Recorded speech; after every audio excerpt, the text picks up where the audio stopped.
La vuelta es más fácil. Si, por lo menos cabe en una sola diapositiva. Si les recuerdo el teorema, si uno tiene un subconjunto abierto no vacío, es conexo si, solo si dos puntos cualesquiera pueden ser unidos mediante una poligonal contenida en E. Ya hemos demostrado la ida, por lo tanto falta la vuelta. Yo supongo que tengo un abierto y para demostrar la vuelta lo voy a hacer por contrarreciprocidad o por contradicción. Voy a suponer que tengo un abierto tal que cualquiera de sus puntos puede ser unido por una poligonal contenida en E y que ese conjunto es no conexo. ¿Sí? O sea, yo tengo que demostrar Q implica P bajo esta hipótesis H, así que voy a demostrar que H y Q y no P me lleva a una contradicción. ¿Sí? Entonces supongo que en ese abierto es cierto que cualquier pareja de puntos puede ser unida por una poligonal sin salir de E y que sin embargo el E no es conexo. Por la disconexidad de E hay dos abiertos A1 y A2 disjuntos que son no vacíos, por supuesto, tales que E está contenido en A1 unión A2, parte de esta en A1, parte de esta en A2, y voy a elegir un Z1 acá, en E intersección A1, como no es no vacío, tranquilamente lo puedo elegir. Y hoy voy a elegir un Z2 acá, que también es no vacío, así que lo puedo elegir. Entonces elijo un Z1 aquí y un Z2 aquí. Esos son dos puntos de E. Así que por hipótesis, ¿hay alguna poligonal en E? O sea, sin salirse de E, que va desde Z1 hasta Z2. Eso es lo que me dice la hipótesis para la vuelta. Esta hipótesis. Esa poligonal va a estar contenida en E, por supuesto. Y como E está contenido en A1 unión A2, la poligonal va a estar contenida en A1 unión A2. La poligonal intersección A1 va a ser distinta de vacío porque en A1 va a estar, recuerden que Z1 está en A1 y en la poligonal, así que esta intersección es no vacía y análogamente la poligonal intersección A2 es no vacía. Entonces quiere decir que la poligonal P es no conexa, pero bueno, sabemos que las poligonales son conexas, por más que no hayamos hecho esta clase, la demostración se va a completar con los ejercicios del práctico, pero eso nos llevaría al hecho aberrante de que la poligonal P, esa que hay entre Z1 y Z2, sería no conexa, porque acá están los dos abiertos disjuntos cuya unión lo contiene a P y P está parte en una y parte en otra, entonces sería disconexa la poligonal. Esa es la contradicción, porque las poligonales son conexas. Y esa contradicción proviene de suponer que el abierto E, con esta propiedad de que cualquier parejita de puntos se une a través de una poligonal, es no conexo. Esa contradicción me lleva entonces a aceptar que necesariamente E sí es conexo, que es lo que quiero probar. Bueno, interesante la cuestión de la conexidad. Es un concepto que por ahí es un poquito esquivo, pero vale la pena que le peguemos varias miradas. En matemática es importante y en nuestra propia materia dentro de un tiempo va a jugar un rol importante la conexidad. Ahora, lo que vamos a ver ahora viene en realidad como un complemento a nuestra forma de representar al plano complejo. Uno cree que tiene la forma de representar el plano complejo, pero en realidad es el plano complejo, la representación gráfica a través de un plano, encima un plano que nunca llegamos a ver en su totalidad porque es infinito, no es la única forma de representar. Sabemos, ¿no? En matemáticas, cuando uno sabe que hay al menos una cosa, no sabe si hay varias, a lo mejor hay varias formas de hacer lo mismo. Bueno, acá hay un bonito ejemplo de eso. Y que tiene que ver con lo siguiente. Ustedes saben que ya dentro de poquito vamos a empezar teoría de funciones. Vamos a ver teoría del límite. Por ahí nos van a aparecer los límites de funciones que se van a infinito. Entonces, el infinito es un concepto importante en matemática.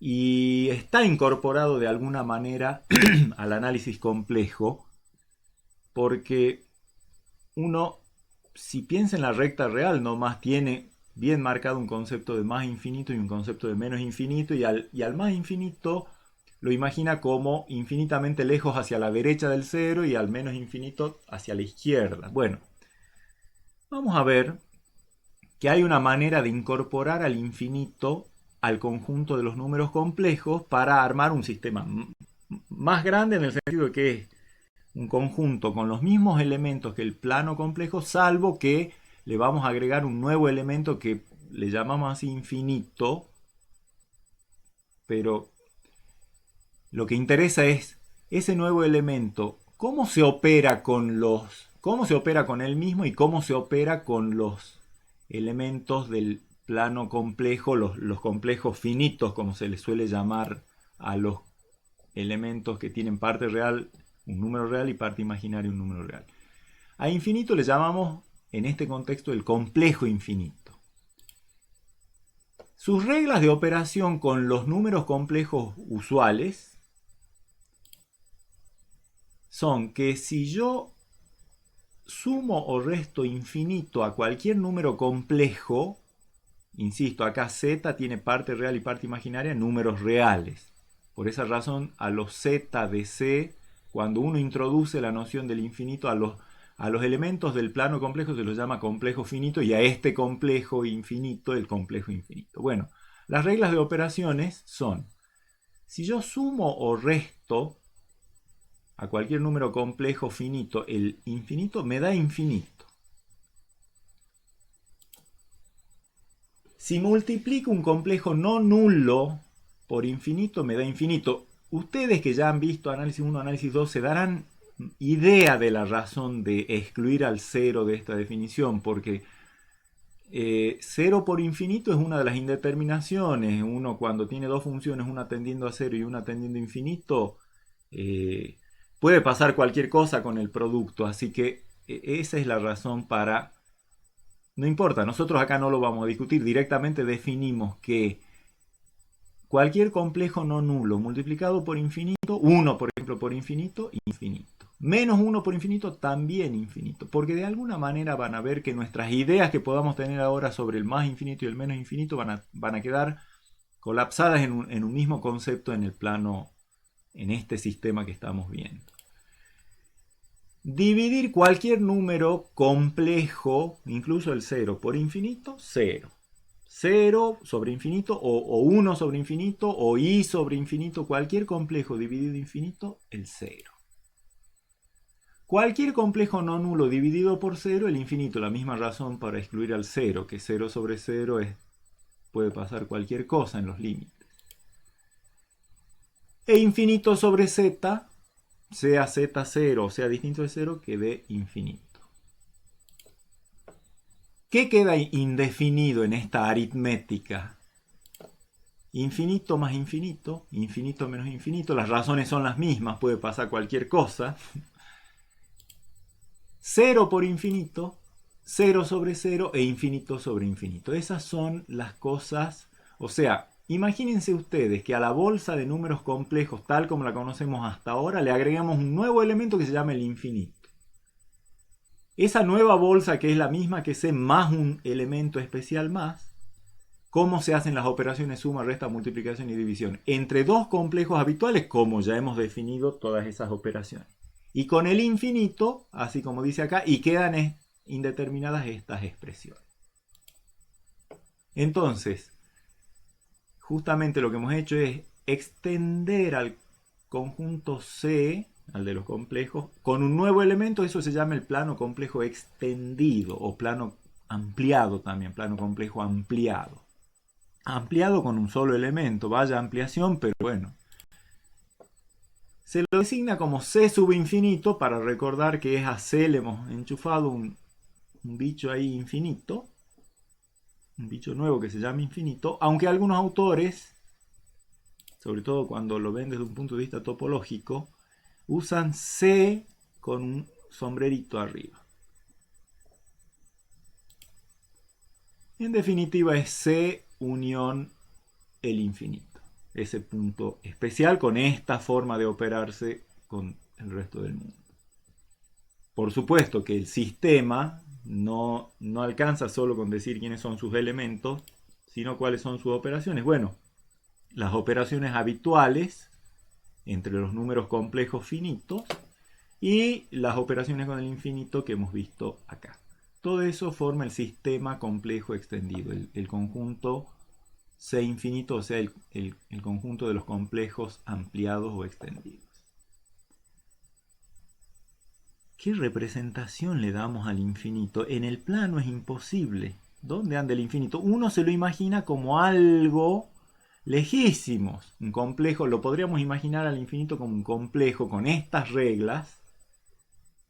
El módulo del infinito tendría que ser más grande que el módulo de cualquier número complejo. Pero ¿dónde lo ubicamos? ¿En qué dirección del plano lo ubicaríamos? Bueno, no hay una forma coherente en el plano, pero sí hay un artificio muy bueno, para representar al plano complejo extendido, que por supuesto como contiene al plano, también es una manera de representar al plano. Ese artificio se llama la esfera de Riemann. Riemann es más que nada de los analistas complejos, o sea, de los que han hecho análisis complejo, fundamentalmente desde un punto de vista geométrico. ¿Qué es la esfera de Riemann? Bueno, les voy a pedir primero que imaginen el plano común y qué hacemos con el plano común para llegar a esa nueva representación del plano que se llama la esfera de Riemann. A ese plano hagan de cuenta que a este eje lo giran, para llegar a una cosa así. O sea, hagan de cuenta que ustedes se paran acá en vertical sobre por ejemplo este punto y miran desde acá parados perpendiculares al piso, o sea, el plano pasa a ser el piso donde ustedes están parados. Bueno, esto sería así, ¿no? O sea, es como ver en perspectiva desde allá arribita del primer cuadrante, ¿sí? A ese plano le agreguemos un nuevo eje que no lo podemos llamar eje Z para tener los clásicos ejes X, Y, Z. No lo vamos a llamar Z porque Z es nuestro nombre sagrado para números complejos, así que le vamos a dar otro nombre, J.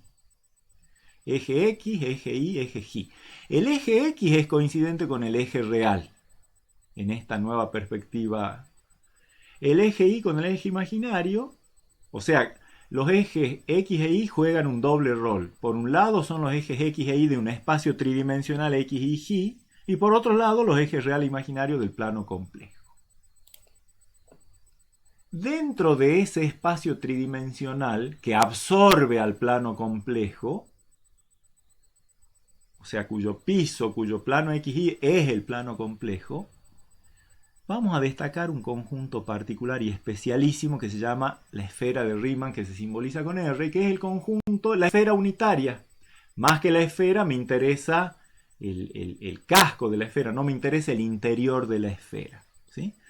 O sea, el conjunto de los puntos del espacio X y Y, tales que X cuadrado más Y cuadrado más J cuadrado es igual a 1. Lo voy a ver como un subconjunto del espacio tridimensional R3. La esfera tiene radio 1 entonces, ¿sí?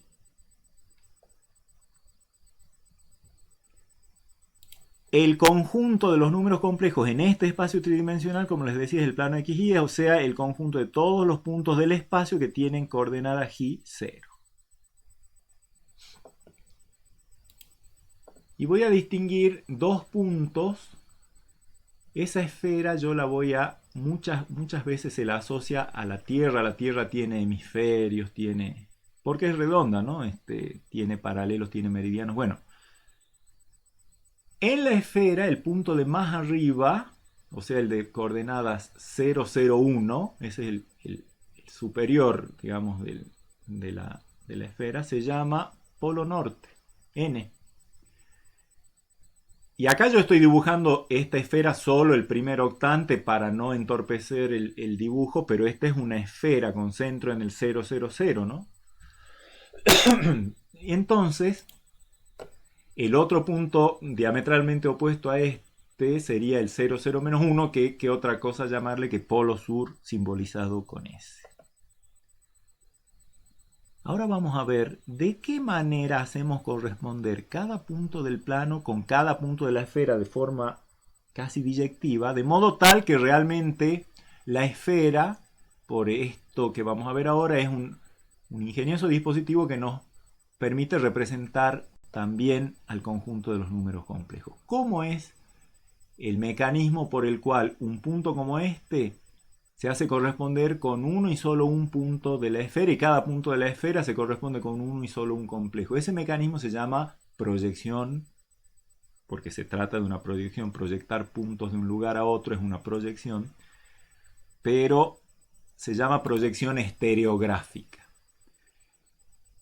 La proyección estereográfica entonces es un mecanismo para, como les decía, transformar cada punto del plano en un punto de la esfera y cada punto de la esfera en un punto del plano, con un criterio que primero mejor se entiende geométricamente.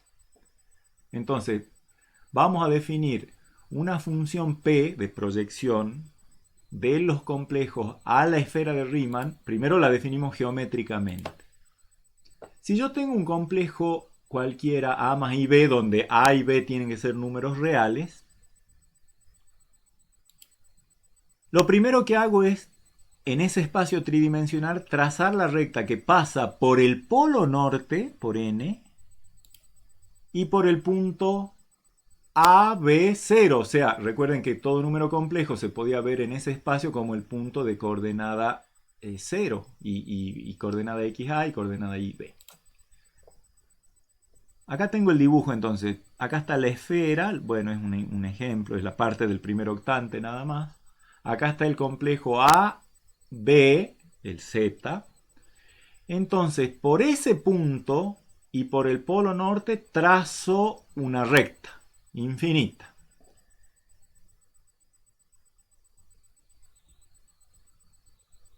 ¿Cómo va a ser esa recta? Por supuesto que va a ser inclinada, porque esto está a nivel del piso, está con coordenada vertical 0, y esto está con coordenada vertical 1, así que la recta va a ser inclinada. Y por lo tanto va a cortar a la esfera en exactamente dos puntos distintos. O sea, no hay posibilidad. Ustedes saben que entre una recta y una esfera puede no haber intersección si la recta está fuera de la esfera. No es el caso porque acá hay un punto de intersección. En general, en el espacio también una recta podría tener como intersección con una esfera un único punto si la recta fuera tangente, pero no es el caso porque no. ¿Sí? Acá estamos en coordenada altura 0, acá altura 1, así que más vale que no hay tangencia. Y por lo tanto esa recta R interseca, esa que pasa por acá y por acá, interseca la esfera en dos puntos distintos. Uno va a ser el n, si justamente así hemos construido la recta, que uno de los puntos por lo que pasa es n, que es un punto de la esfera, por lo tanto ese es un punto de intersección. Y el otro punto de intersección lo vamos a llamar z mayúscula, asociado a z minúscula, y va a tener coordenadas x0, y0, y0, ¿sí? Las tres coordenadas en el espacio.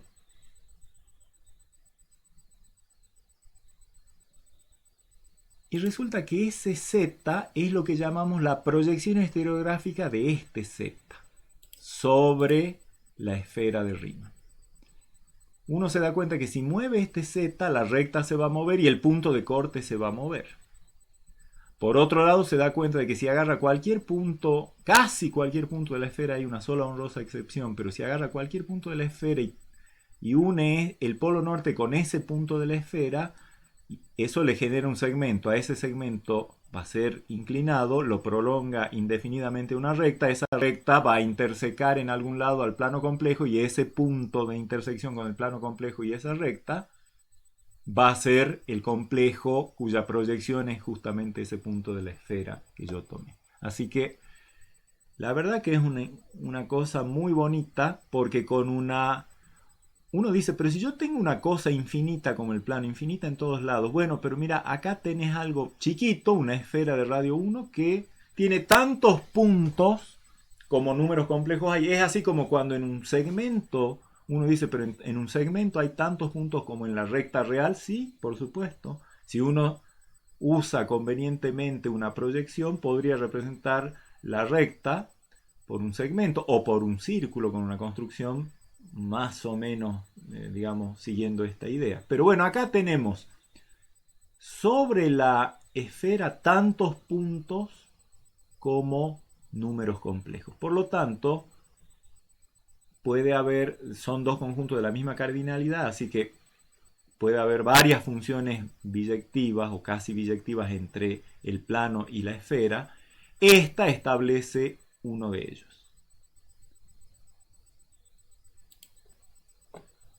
La función P completa vista de C en R es lo que se llama la proyección estereográfica de C sobre la esfera de Riemann, del plano sobre la esfera de Riemann.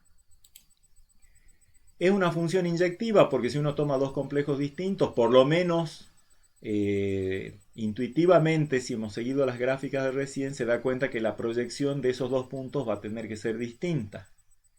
Y con las fórmulas que vamos a ver dentro de un ratito, eso es absolutamente demostrable. Pero por lo pronto sigamos con nuestra intuición. Y es casi sobreyectiva, porque el único punto de la esfera que no corresponde a ningún complejo finito es justamente el polo norte. Para el polo, fíjense ustedes, les pido que se imaginen qué tienen que pasar, qué les parece a ustedes que tiene que pasar para, volvamos a la lámina de recién, qué tendrá que pasar para que este punto se acerque al polo norte. Y esta recta tiene que ser cada vez más tendida, como siempre pasa por el polo norte. Eso quiere decir el complejo Z tiene que estar cada vez más lejos del origen. ¿Sí? O sea, cuanto más lejos esté, o sea, cuanto mayor sea el módulo de Z, más arriba va a estar su proyección Z, hasta en un caso límite en el que el Z se fue hasta el infinito, y entonces ahí sí podríamos pensar que la recta esta es horizontal y el punto de corte sería el polo norte, pero con un complejo finito la recta siempre va a ser inclinada y por lo tanto la intersección va a ser por debajo de la coordenada 1. Pero cuanto más grande sea el módulo de Z, o sea, cuanto más lejos esté Z del origen, más alto va a ser el punto de esta intersección porque la recta que está fija pasa por N, se va a ir haciendo cada vez más horizontal y por lo tanto el punto de corte va a estar cada vez más cerca del polo norte. Entonces, el único punto de la esfera que no corresponde a la proyección de ningún complejo finito es justamente el polo norte. Y eso es lo que hace que esta proyección estereográfica, esta función de proyección de C sobre R, así como la hemos definido, sea inyectiva, pero no sea sobreyectiva, sino casi sobreyectiva. La única excepción es ese polo norte que no corresponde a la proyección de ningún complejo. Pero ¿qué tal entonces si definimos, en base a esta P, una nueva función P, o sea, la extendemos de C a C infinito, definiendo que la proyección del infinito sea exactamente el polo norte, que corresponde a la idea de que cuanto más lejos esté un punto del origen, más cercana va a ser su proyección en la esfera al polo norte. Entonces, si lo definimos así, allí sí ya tenemos que la proyección así definida desde el plano complejo ampliado hacia la esfera de Riemann es una biyección. Resulta interesante como biyección ver ciertos conjuntos especiales de la esfera. Son la proyección de qué conjuntos del plano complejo. ¿Se acuerdan? Les dije que mucha de la terminología sobre la esfera de Riemann tiene que ver con cosas de cuando se habla de la Tierra como planeta. La Tierra tiene un ecuador, tiene hemisferios, etc. Entonces uno se pregunta en particular, por ejemplo, si hacemos la analogía de la esfera con la Tierra, el polo norte, el polo sur. De entrada nomás les pregunto, ¿cuál es el punto del plano complejo cuya proyección es el polo sur? Piénsenlo. El ecuador sería justamente el círculo de la esfera que está sobre el plano XY y que coincide con el círculo del plano complejo módulo de z igual a 1. Un paralelo es un círculo que corresponde a la intersección de un plano horizontal con la esfera. Por supuesto, ese plano no más allá, con coordenada, digamos, no superior a 1. Un meridiano es un círculo que pasa por los dos polos. Un círculo, hay muchos, por supuesto. Acá está dibujado un pedacito en el primer octante de uno de ellos. Un hemisferio es todo el casquete que hay encima del plano XY y así sucesivamente.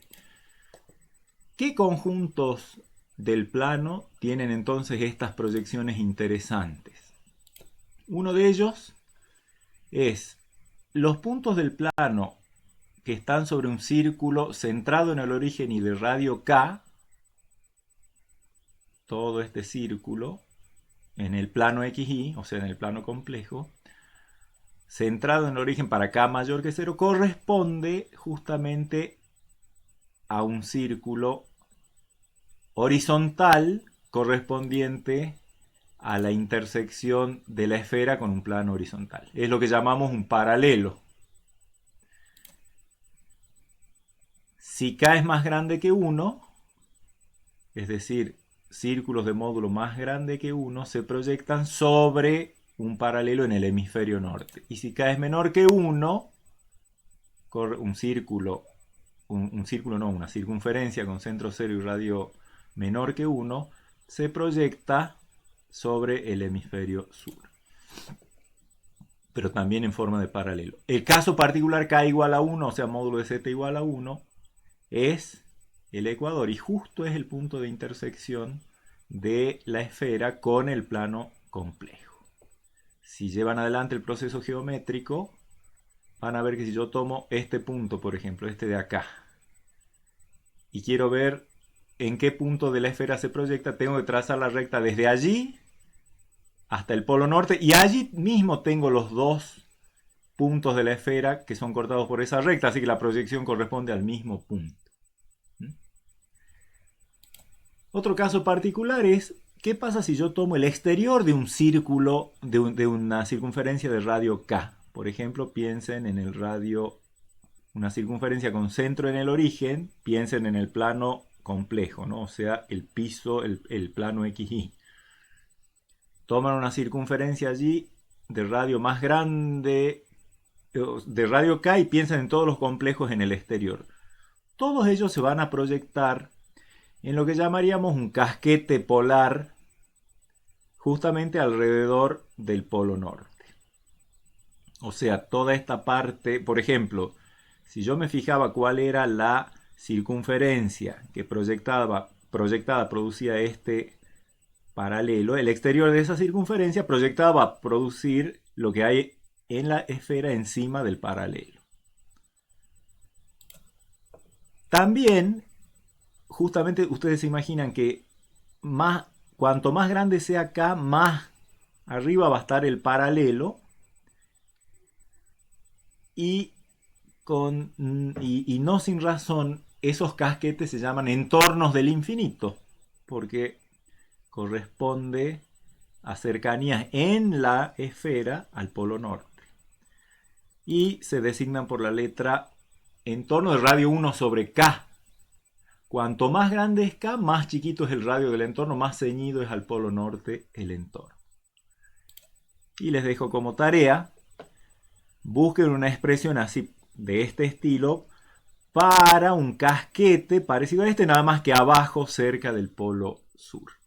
A ver si lo pueden encontrar.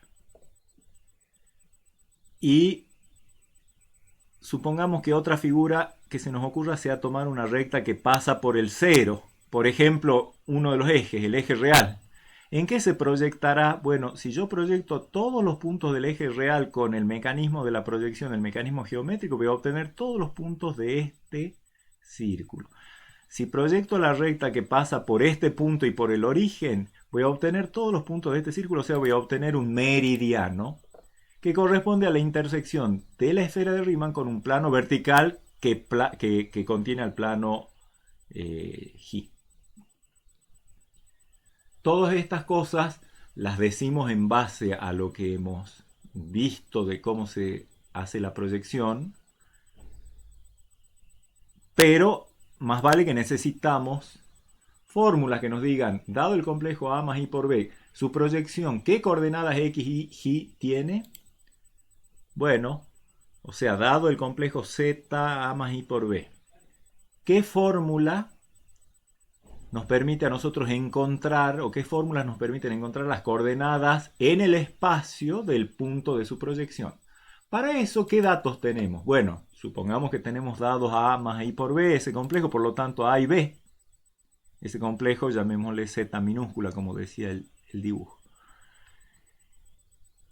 ¿Qué otro dato tenemos? Que el punto de proyección pertenece a la esfera, por lo tanto sus coordenadas suman, los cuadrados de sus coordenadas suman 1. ¿Y qué otro dato tenemos? Hasta el momento pareciera que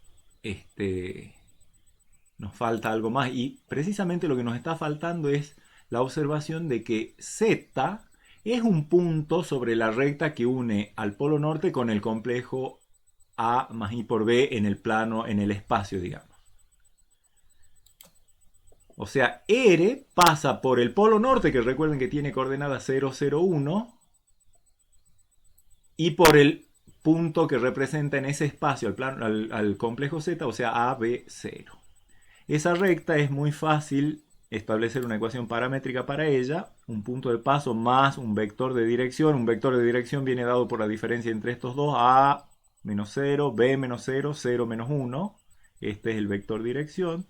Por el parámetro t más el punto de paso 0, 0, 1, que es el polo norte, conforme t varía en r, nos da todos los puntos de esa recta. En particular, el que nos interesa es el que corresponde a z. Ahora, eso quiere decir que estamos buscando números conocidos A y B. Yo tengo conocidos A y B. Estoy buscando T, X0, Y0 y J0, tales que, como decíamos, X0 más Y0 más J0, los cuadrados de ellos sean iguales a 1. Y por otro lado, J0 tiene que ser para algún valor de t adecuado igual a 0 más t por a. O sea, X0 igual a 0 más t por a. Y 0 tiene que ser 0 más t por b. Y J0 tiene que ser 1 más t por menos 1. 1 menos t. O sea que ahí tengo las 4 expresiones que vinculan a las coordenadas J0, Y0, X0, A, B y el parámetro t, que deben satisfacerse para estar sobre la recta y sobre la esfera. Y entonces lo que podemos hacer es reemplazar estas tres X0, Y0 y J0 en la ecuación de la esfera. O sea, el cuadrado de X0, o sea, t cuadrado por a cuadrado, más el cuadrado de Y0, que es t cuadrado por b cuadrado, más el cuadrado de J0, 1 menos t, todo eso al cuadrado, acá tengo el cuadrado del binomio ya expandido, igual a 1. Resuelvo en t, porque recuerden que a y b son datos, y eso me lleva, cancelo, factorizo, saco factor común t, va a quedar t igual a 0, una de las soluciones, y la otra solución va a ser t igual a 2 sobre a cuadrado más b cuadrado más 1. ¿Por qué encontramos dos soluciones? Bueno, porque la recta que proponíamos corta a la esfera en dos puntos. Uno es el polo norte, que corresponde a t igual a 0. Efectivamente, cuando t es igual a 0, te queda x0 igual a 0, y0 igual a 0, y j0 igual a 1, o sea, al polo norte. Y el z corresponde justamente al otro valor de t, que es 2 sobre a cuadrado más b cuadrado más 1. Entonces, la proyección estereográfica de Z minúscula del complejo Z tiene como coordenada horizontal x0 dos veces la parte real de z sobre el módulo de z al cuadrado más 1. Eso es lo que dice esta fórmula. Como i0, dos veces la parte imaginaria, o sea, estoy reemplazando t acá, acá y acá. Al reemplazar t acá, obtengo el i0, o sea, dos veces b, que es la parte imaginaria de z, sobre el módulo de z al cuadrado, que es lo que tengo acá abajo, más 1. Y finalmente J0, reemplazado t aquí, este t aquí y operado, queda módulo de z al cuadrado menos 1 sobre módulo de z al cuadrado más 1. Con estas fórmulas, dado cualquier z, miro su parte real, su parte imaginaria y su módulo y obtengo las expresiones que corresponden a su proyección estereográfica. Y el problema inverso es, si yo tengo un punto sobre la esfera, quiero saber desde qué z proviene para hacer él la proyección, de qué z es. Fórmula para la parte real y la parte imaginaria del complejo. Bueno, por supuesto que vamos a recordar las expresiones que vinculan a todas nuestras variables y ahora vamos a tener como incógnitas a y b y como datos x0, y0 y j0. Las expresiones estas, lo más fácil es despejar t de acá abajo y es 1 menos j0.